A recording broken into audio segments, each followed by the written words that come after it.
여러분, 요즘 배달앱 켰다가 조용히 다시 끈 적 없으신가요? 치킨 한 마리에 배달비까지 3만 원. 결제 버튼 누르기가 무서운 세상이 됐습니다. 불과 10년 전만 해도 16,000원이면 콜라까지 서비스로 줬었는데 말이죠. 더 화나는 건 뭔지 아세요? 우리는 그때보다 더 열심히 일하고 더 아껴 쓰고 있다는 겁니다. 마트 가보면 더 기가 막힙니다. 예전엔 5만 원짜리 한 장이면 카트가 묵직했거든요. 지금은 10만 원을 들고 가도 집에 와서 보면 10만 원 가져갔는데 이것밖에 안 돼? 이런 생각 드실 겁니다. 월급은 통장을 스치고 지나가는데 물가는 왜 미친 듯이 뛸까요? 여러분이 과소비해서 그럴까요? 아닙니다. 여러분 잘못이 아니에요. 범인은 따로 있습니다. 바로 내 주머니 속 돈을 녹여버리는 인플레이션 때문입니다.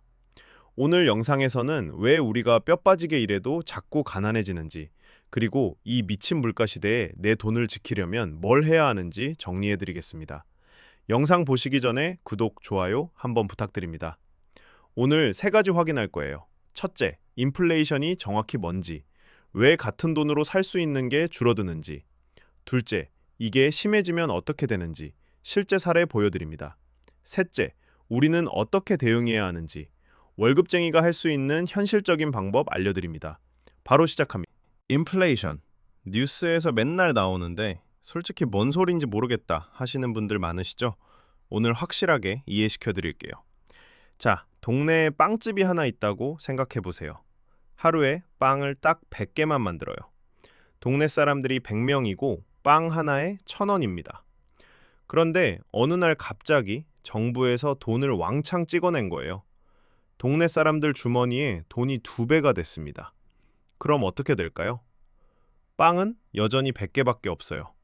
근데 다들 주머니 사정이 좋아졌으니까 빵을 더 사려고 하겠죠? 빵집 사장님 입장에서는 어차피 100개밖에 못 파니까 가격을 올려버리는 거예요. 1,000원 하던 빵이 2,000원이 돼버립니다. 여기서 중요한 거 있어요. 빵집 사장님이 갑자기 욕심쟁이가 된 게 아니에요. 빵 맛이 갑자기 좋아진 것도 아니고요. 그냥 세상에 돈이 많아지니까 가격이 덩달아 오른 거예요. 이게 인플레이션이에요. 물건 양은 그대로인데 돈만 많아지면 물건 값이 올라요. 뒤집어 말하면 돈의 가치가 떨어지는 거죠. 에이, 그게 나랑 무슨 상관인데? 상관 있어요. 엄청 많습니다. 실제 숫자로 보여드릴게요. 2025년 10월 기준으로 우리나라 시중에 풀린 돈이 얼마인지 아세요? 4,487조 원입니다. 1년 전보다 7.1%나 늘었어요. 근데 우리나라 경제 성장률은요? 고작 2%입니다. 이게 무슨 뜻이냐면요. 경제는 2% 성장했는데 돈은 7%나 늘어난 거예요. 그 차이 5%만큼 돈의 가치가 희석되고 있는 겁니다. 체감으로 확 와닿는 예시 들어드릴게요. 2003년에 치킨 한 마리 얼마였는지 기억나세요? 10,000원이었어요. 지금은요? 23,000원입니다. 2.3배나 올랐어요. 라면은요? 2003년에 한 봉지 300원이었던 게 지금 1,500원이에요. 5배가 올랐습니다. 서울 30평 아파트는요? 2003년에 평균 2.9억이었어요. 지금은 12.9억입니다. 4.5배가 뛰었어요. 자, 그럼 우리 월급은 얼마나 올랐을까요? 2003년 평균 월급이 약 200만 원이었어요. 지금은 약 400만 원. 2배 올랐습니다. 뭔가 이상하지 않아요? 월급은 2배 오르는 동안에 치킨은 2.3배, 라면은 5배, 아파트는 4.5배가 올랐어요. 그러니까 체감상 더 가난해지는 거예요. 월급 숫자는 늘었는데 살림이 팍팍한 이유가 바로 이거였습니다. 열심히 일한 죄밖에 없는데 점점 가난해지는 느낌. 기분 탓이 아니에요. 진짜 그런 겁니다. 여기서 이렇게 생각하실 수 있어요. 뭐 물가 오르는 거 원래 그런 거 아니야? 다들 그렇게 사는 거지? 맞아요. 적당한 인플레이션은 정상이에요. 경제가 성장하면 물가도 조금씩 오르거든요. 근데요, 문제는 이게 통제를 벗어날 때예요. 실제로 어떤 일이 벌어지는지 역사 속에서 보여드릴게요. 이거 보시면 좀 섬뜩하실 수도 있어요. 짐바브웨라는 나라 아시죠? 아프리카에 있는 나라예요. 2000년대 초반에 경제가 어려워졌어요.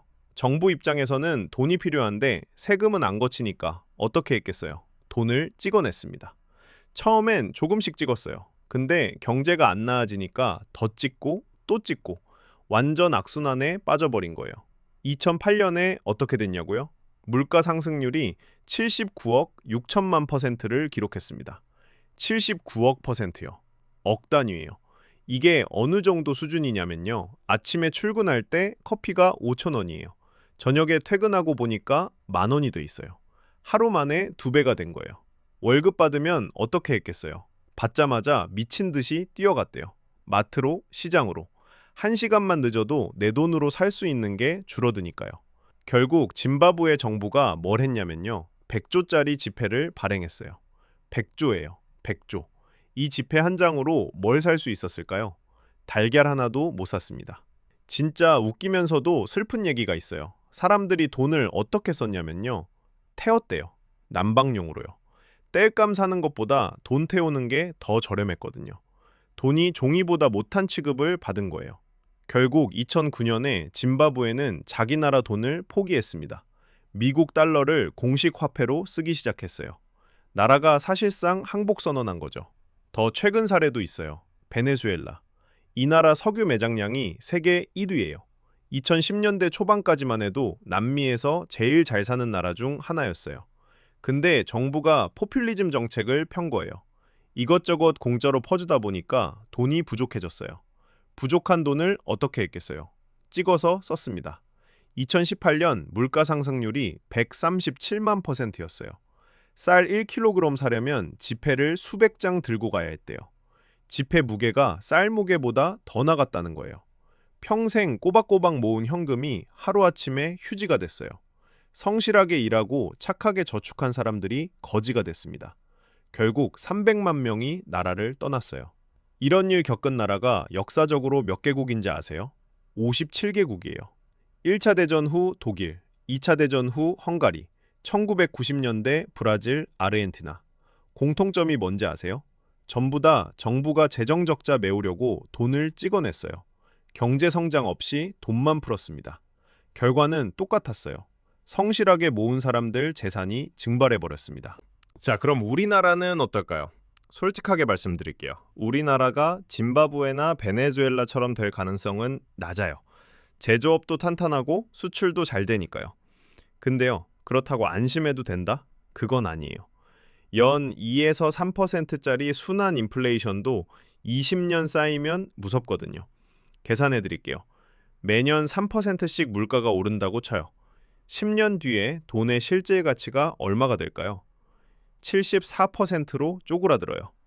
20년 뒤에는요, 55%밖에 안 남아요. 지금 월급 400만 원 받으시는 분, 20년 뒤에 물가가 지금의 2배가 되면요, 그 400만 원으로 살 수 있는 건 지금 200만 원어치밖에 안 돼요. 월급이 안 오르면 실질적으로 반토막 나는 거예요. 지금 상황 한번 볼까요? 환율이 1,470원대예요. 작년 초만 해도 1,300원대였던 게 1년 만에 170원 가까이 올랐어요.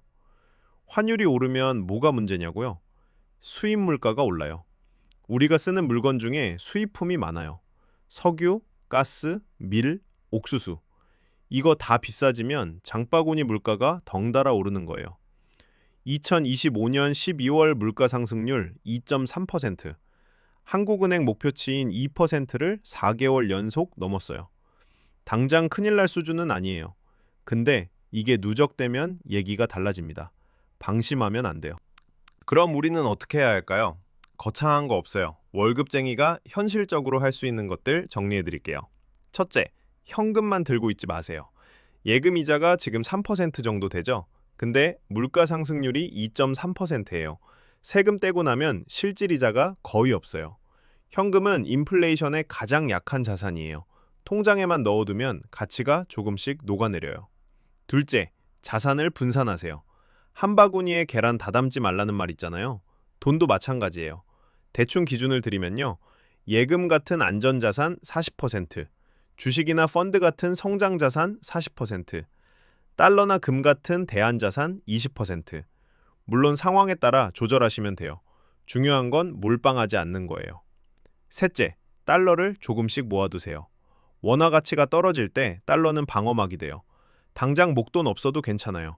한 달에 5만 원, 10만 원씩이라도 달러 통장에 넣어두세요. 나중에 환율 튀었을 때, 그때 좀 사둘 걸 후회하지 말고요. 넷째, 소득을 늘리세요. 사실 이게 제일 확실해요. 물가가 3% 오르는데 내 소득이 5% 오르면요. 인플레이션이 무슨 상관이에요? 자기 개발하세요. 부업도 고려해 보세요. 버는 돈을 늘리는 게 가장 좋은 인플레이션 대응입니다. 정리해 드릴게요. 인플레이션은 눈에 잘 안 보여요. 근데 분명히 여러분 지갑에서 돈을 빼가고 있어요. 장바구니 물가가 오르고, 치킨값이 오르고, 월급은 그대로인데 살림이 빠듯해지는 이유. 전부 다 인플레이션 때문이에요. 가만히 있으면 뒤처져요. 성실하게 저축만 하면 부자가 되던 시대는 끝났어요. 돈의 가치가 떨어지는 시대에는 움직여야 해요. 현금만 들고 있지 마시고요. 자산 분산하세요. 그리고 소득을 늘리세요. 거창하게 시작할 필요 없어요. 오늘 퇴근하고 달러 통장 하나 만들어 보세요. 한 달에 5만 원이라도 넣어 보세요. 그게 시작이에요. 오늘 영상이 도움되셨다면 구독과 좋아요 부탁드립니다. 다음 영상에서 뵙겠습니다.